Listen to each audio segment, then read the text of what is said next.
I suppose I'll wrap it up there and prepare to introduce our next speaker, who is Josh, who I've done Josh's training. Where is Josh? Oh, he's there already. Josh is a fantastic storyteller, and he's going to ask the question, what if we told more stories? So over to you, Josh. Green, I'm guessing. Thank you so much.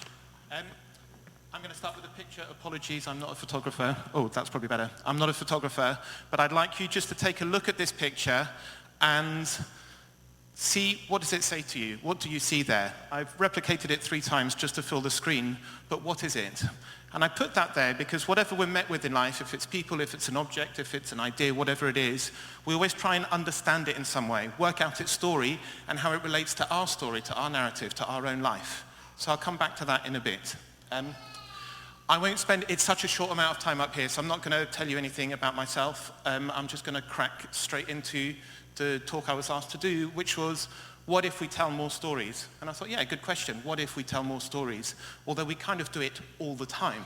So I thought, well, what if we tell more stories and link it to the National Park City project? And in that way, help people who might not be as involved here or know about it realize that they already are part of the National Park City project. They're already doing all of the things, or many of the things, and could do more and could enjoy more. And hopefully it would inspire them.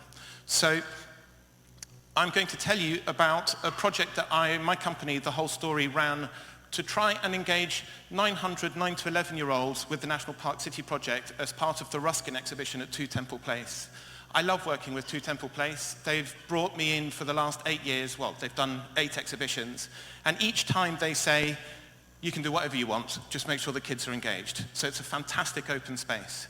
And when I sat down with my colleagues, Lily and Janine, to think, how are we going to connect children with the idea of Ruskin, the first thing that we said was, well, we're going to use loads of stories. Why? Because that's just how humans communicate with each other. It's what we always do. It's how we bond with each other. It's how we understand the world. It's how we find humor. It's what we do all day long.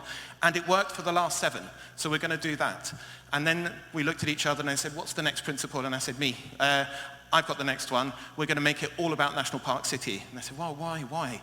I said, because I'd met Dan here a few weeks before, and I just couldn't stop talking about it. I found him such an inspirational speaker. I started volunteering some time for Steve, and I said, everything I talked about, everybody I talked to, it was always coming back to National Park City, regardless of what subject they had started talking about. So I said, well, why don't we just cram it into everything we do at work as well? And it was perfect, because actually Ruskin's belief that art, that nature and that beauty are integral to individual and societal well-being just chimed beautifully with the idea of the National Park City. So we decided to cram it in. And in the workshops, I would show this picture to the children and ask them to look at it closely and to see what it was. And the first story technique I would give them as a way to think about this was, what do you see happening here? When and where might it be taking place? And who could be involved? And it's not so easy here because you don't see any characters, but stories are made up of character, action, time, and setting. So that's what I wanted them to think about. Is that 2 going downwards or upwards? Downwards. Oh, I'm screwed. I've completely messed up my story. My timing here.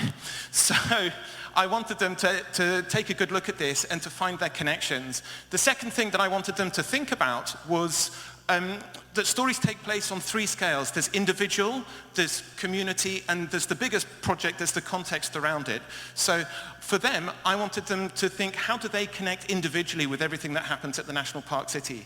And for that, I wanted them to think, well, what do they already do, and what could they do more of? And I didn't want them to get stuck on that idea of what is the worthy and what they feel they ought to be doing, such as litter picking or whatever it might be. But even if they're just outside singing and playing and having a great time, that's equally valid, even if it feels personal and a little bit selfish. Because for every moment that you are happier or more contented within the city, then the sum total of happiness and contentment rises in some way. So that's what I wanted them to see. I'm going to cut all the way through everything I had planned because I've just been shown something and overrun, because that's just a terrible thing to do. Because I want to show you one of the things that we got them to do collectively. What we wanted them to think about was that each of the little bits that they do themselves comes up to a greater good.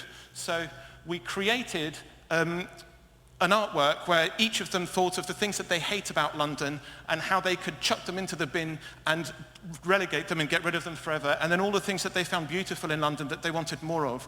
The things in the bin are almost solely dog poo and drugs for some reason. These are the obsessions of 9-year-olds this year. I have no understanding why. When I asked them what drugs meant to them, they were pretty reticent. But in this one, there were all sorts of things that they loved, and it included things like more trees, fresh air, bees, foxes, singing. One person even went as far as saying wasps, and I was very taken by that, actually, that they were happy to have more wasps within the city. So, just to try and come back to this picture, I wanted to ask you all what you thought it was, but the time has disappeared so quickly, so I can't ask you what you think this is. But the responses I've had from children are things like, oh, the froth on top of a river, or coffee, or some sort of, someone saw a little monkey's face in there, and all sorts of things. And I thought it was so important to see the beauty in the detail. What actually happened was I was going to work one day, and I was quite hungover. I'd forgotten my keys, so I didn't managed to get in, and I was waiting for my colleague to come and open up, and I thought, Josh, do what you keep telling other people to do. Notice what's small, the detail, the beauty in the everyday. So I just took a photo of what was on the floor in front of me and enlarged it, and I really liked it. I just find it very beautiful to be able to find that beauty in anything and in everything. What is it? Well, someone had just gobbed on the street in front of me, and that's just a picture of that spit. But this is the point that I'm making. As soon as we know that it's spit, we go, ugh, it's disgusting. But actually, it's not disgusting, it's beautiful. And our brain gets stuck in the way telling us what we like and don't like, rather than our heart and our eyes actually paying notice to what's there and seeing what's beautiful in the space around it. Thank you so much. Apologies for overrunning. Thank you very much. Thank you, Josh. That was fantastic. Although, yeah, maybe we should have just left it at not knowing what it was. Right, so up